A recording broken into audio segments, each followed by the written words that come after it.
दोस्तों, आखिर प्रधानमंत्री नरेंद्र मोदी स्वतंत्रता दिवस के मौके पर लाल किले के प्राचीर से ऐसा क्या बोल गए जिसको सुनकर सबसे ज्यादा हैरान खुद उनके वित्त मंत्री निर्मला सीतारमण हुई होंगी। दोस्तों, प्रधानमंत्री के भाषण में इतनी बड़ी गलती आखिर कैसे की जा सकती है?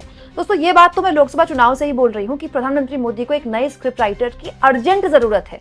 लेकिन पता नहीं, मेरे जैसे लोगों की तो खैर मोदी जी सुनते ही नहीं है। लेकिन अब मैं एक बार फिर कहना चाहती हूँ कि अपने स्क्रिप्ट राइटर को, अपने भाषण लिखने वाले को बदले ना बदलें, लेकिन कम से कम स्वतंत्रता दिवस जैसे मौके पर अपने भाषणों को खुद मोदी एक बार पढ़ लें, क्योंकि मोदी जो बोलते हैं खुद उनकी बातों पर जनता कैसे विश्वास करे, जबकि साल दर साल मोदी वही बात बोलते हैं। तो प्रधानमंत्री मोदी ने आज एक बड़ी बात बोली कि देश के युवाओं को जो पहली प्राइवेट नौकरी होगी उसका पैसा सरकार देगी।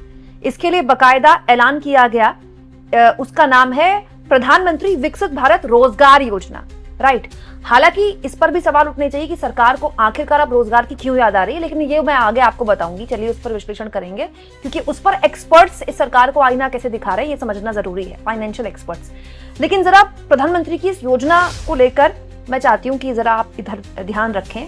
प्रधानमंत्री मोदी ने इसके लिए 1 लाख करोड़ रुपए देने का ऐलान किया है। उनकी सरकार ने, मोदी जी ने नहीं, उनकी सरकार ने 1 लाख करोड़ रुपए देने का ऐलान किया है। अच्छी बात है, ये तो बहुत अच्छी बात है। कम से कम ये सरकार पहली बार रोजगार पर बात तो कर रही है। लेकिन जब ये खबर सामने आई दोस्तों, सोशल मीडिया के शूरवीरों को तो आप जानते ही हैं। इस सोशल मीडिया में, इसके तहखाने में कुछ भी पुराना नहीं होता है। उसी को खोज खोज कर लोगों ने निकालना शुरू कर दिया। क्यों? क्योंकि ये बात तो पीएम 2019 से बोल रहे हैं। 2019 में प्रधानमंत्री के लाल किले के प्राचीर से दिए हुए भाषण में भी मोदी ने यही बात बोली थी। उन्होंने कहा था कि 100 लाख करोड़ रुपए मॉडर्न इंफ्रास्ट्रक्चर को प्रमोट करने के लिए उनकी सरकार देगी, जिससे जरिए जॉब्स बने। देखिए यहां पर लिखा है ₹100 lakh crore will be allocated for modern infrastructure. Modern infrastructure में 100 लाख करोड़ रुपए इन्वेस्ट किए जाएंगे, जिससे कि जॉब्स मिलेंगी लोगों को। ये बात कब बोली थी मोदी ने? 15 अगस्त 2019। और आज भी मोदी ने यही बात बोली है कि 1 लाख करोड़ जो है वो हम प्रधानमंत्री विकसित भारत रोजगार योजना के तहत दे रहे हैं, जिससे कि पहली नौकरी जो है प्राइवेट कंपनी में वो युवाओं को पक्की मिलेगी और उसका खर्चा जो है वो सरकार उठाएगी।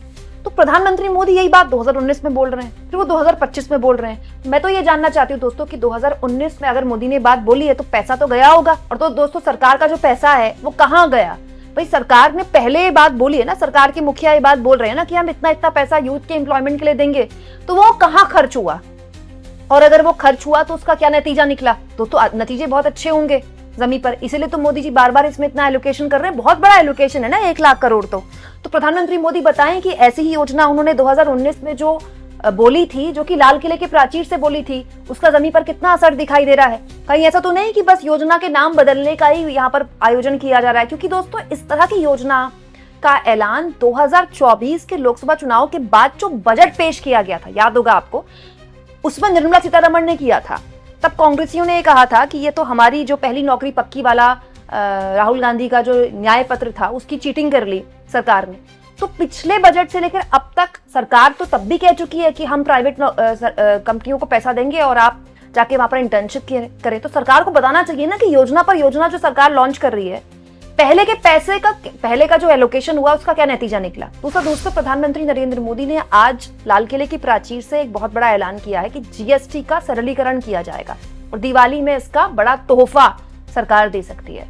तो मैं ये सोच रही हूँ दोस्तों कि ये बात सुनकर वित्त मंत्री निर्मला सीतारमण क्या सोच रही होंगी? क्या वो ये सोच रही होंगी कि ऐसा करके प्रधानमंत्री खुद मान रहे हैं कि उनकी वित्त मंत्री मतलब नकारा है, उनकी वित्त मंत्री एक खराब वित्त मंत्री है? क्योंकि दोस्तों, जीएसटी को लेकर तो ये सरकार बहुत ही प्रोटेक्टिव रही है।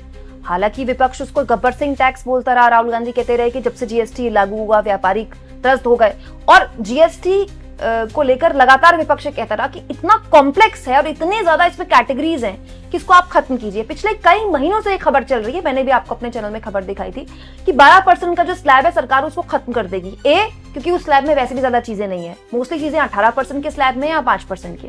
तो जो 12% का जो स्लैब है वो बेसिकली 5% का कर दिया जाएगा। मतलब जो सामान 12% के स्लैब में है वो 5% में डाल दिया जाएगा।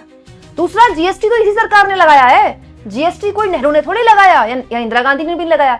जीएसटी लगाने वाली है सरकार। फिर जीएसटी को सरल करने का भी क्रेडिट इस सरकार को लेना है। मतलब ये सरकार मान रही है कि जीएसटी का एलोकेशन गलत तरीके से था, जीएसटी का जो इम्प्लीमेंटेशन था उसमें गलत था, इसलिए उसमें सुधार की जरूरत है। तो उसको तोहफा नहीं कह सकते, उसको गलती सुधार योजना का नाम दिया जा सकता है। पिछले 8 साल से हमने जीएसटी का बहुत बड़ा रिफॉर्म किया,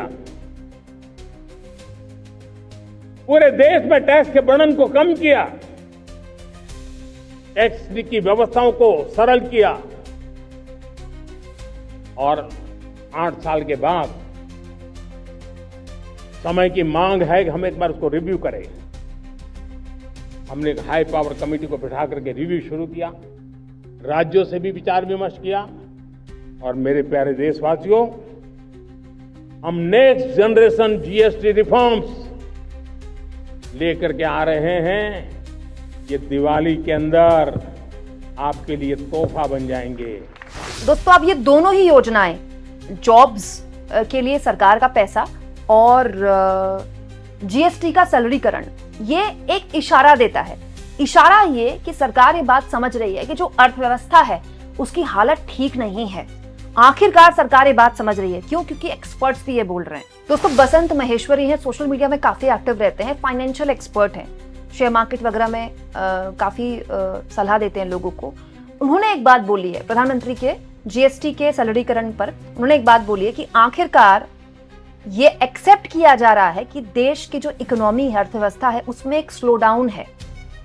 you can't cut taxes in a booming economy. एक इकोनॉमी, एक अर्थव्यवस्था जो बूम कर रही हो, जिसमें एक उछाल हो, उसमें टैक्स नहीं कट किए जाते हैं। मतलब कहने का ये है बसंत महेश्वरी का कि एक इकोनॉमी जिसमें सुधार के बहुत कम संकेत हो, एक इकोनॉमी जो कहीं सुस्ती हो, वही सरकार टैक्स कट करती है। दोस्तों, ये तो वो सरकार है जिसने पॉपकॉर्न और दही तक में टैक्स लगा दिया। इतना इनडायरेक्ट टैक्स जनता दे रही है जिसका कोई मतलब आज से पहले शायद इतना कभी टैक्स लगा ही नहीं, हर चीज पर जीएसटी। तो फिर सरकार अगर जीएसटी हटाने की बात कर रही है तो इसका मतलब क्या ये है कि सरकार स्वीकार कर रही है कि लोगों को राहत देना जरूरी है, क्योंकि लोगों ने खर्च करना बहुत कम कर दिया और इससे अर्थव्यवस्था में सुस्ती आ गई है। क्योंकि एक्सपर्ट ये कह रहे हैं कि कभी भी एक बूमिंग इकोनॉमी में कभी भी टैक्स नहीं कट किए जाते। आगे वो ये कहते हैं कि we should always be told the right GDP growth figures. अब भारत को जीडीपी के सही ग्रोथ फिगर्स भी बता देने चाहिए।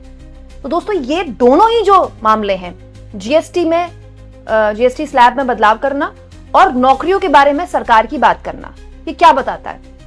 ये बताता है कि सरकार मान रही है कि रोजगार एक समस्या है। सरकार ये मान रही है कि देश की अर्थव्यवस्था सुस्त है। और दोस्तों, ये उन हालातों में हो रहा है जब ट्रंप ने देश में 50% टैरिफ ठोक रखा है, 50%। और कोई अमेरिका का जो मिजाज भारत को लेकर है, कल को वो क्या बोल दे, क्या कर दे, कुछ नहीं कहा जा सकता। ऐसे हालात में प्रधानमंत्री नरेंद्र मोदी और उससे भी अव्वल उनकी वित्त मंत्री क्या सोचती होंगी दोस्तों? कमेंट बॉक्स में जरूर लिखें। और जितना हो सके दोस्तों, चैनल को शेयर भी करें और सब्सक्राइब।